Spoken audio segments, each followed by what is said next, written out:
I'm Presto, and you're watching Pros and Joy-Cons. Today, well, everyone else is calling out their favorite announcements, we're going to dive into the pros and cons of the Direct as a whole. If you're watching this right after you saw it, then you understand the hype. And if you're not, then consider this a retrospective. New adventure awaits.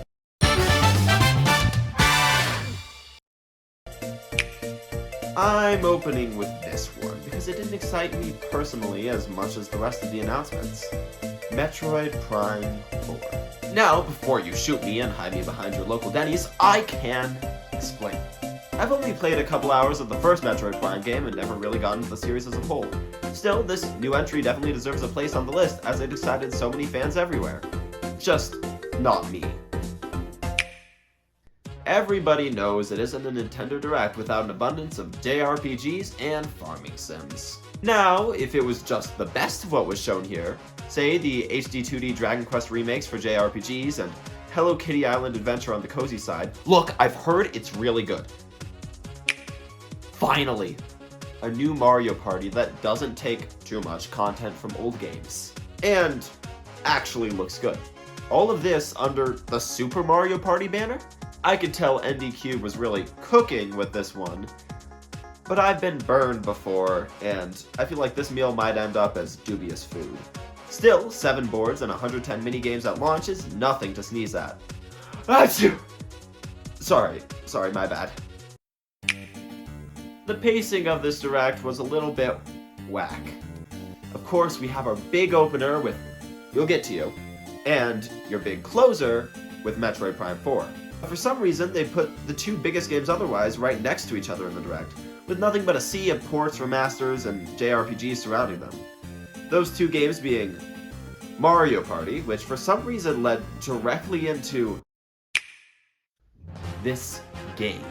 This octo-rocking game, man. As a person who just played through Link Between Worlds as my first 2D Zelda game earlier this year, my appetite is wet for some more top-down action. I mean, it's also wet for... But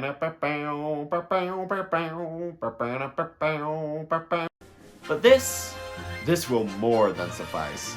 Everything here, from the Link's Awakening art style to the creative and freedom-filled gimmick, to the fact that we're actually, finally, truly, in a Legend of Zelda, makes Echoes of Wisdom a standout game from the Direct.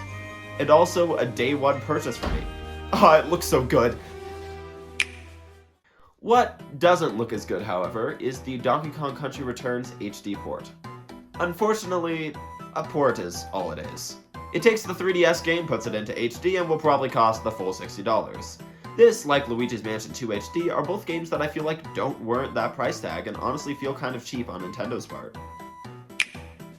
We got so many retro games in this Direct. From the Nintendo World Championships having new, actual fun-looking modes, to a brand new NSO app with Turok and Perfect Dark, plus 4 Swords online multiplayer and Zero Mission, and all with the nail in the coffin of the return of Marvel vs. Capcom 2.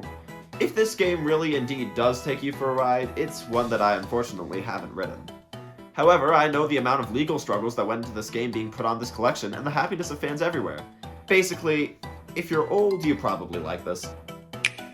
There, unfortunately, really wasn't much indie representation here. Sure, we had an update for Among Us, but that's a much more mainstream game. The only 2 indie games that I noticed were Mio, which looks absolutely gorgeous, and Darkest Dungeon 2, which looks... alright. I was really hoping to see Plucky Squire from Devolver Digital, or Deltarune Chapter 3 and 4, or Nina the Hollower. I'll even shout it out because the rest of the internet is already yelling at me.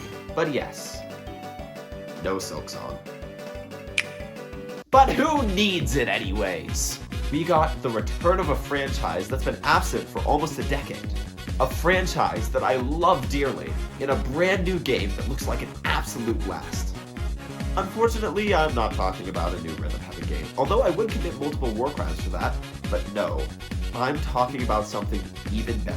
Mario and Luigi is back, baby! Mario and Luigi Brotherhood looks like both a return to the series while also using the power its first console entry gives it to its full advantage. The models and environments are beautiful, the animation is buttery smooth, and the game looks wacky as all heck. It's really checking all the boxes for me, and I couldn't be more excited. Where was Plok for the Super Nintendo. And there you have it, folks. I think you've heard everything you need to know about the Direct. I was expecting this Direct to be filled with remasters and ports, but Nintendo actually surprised me.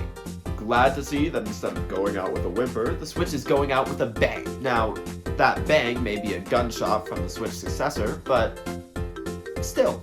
Overall, I gotta give this Direct an A.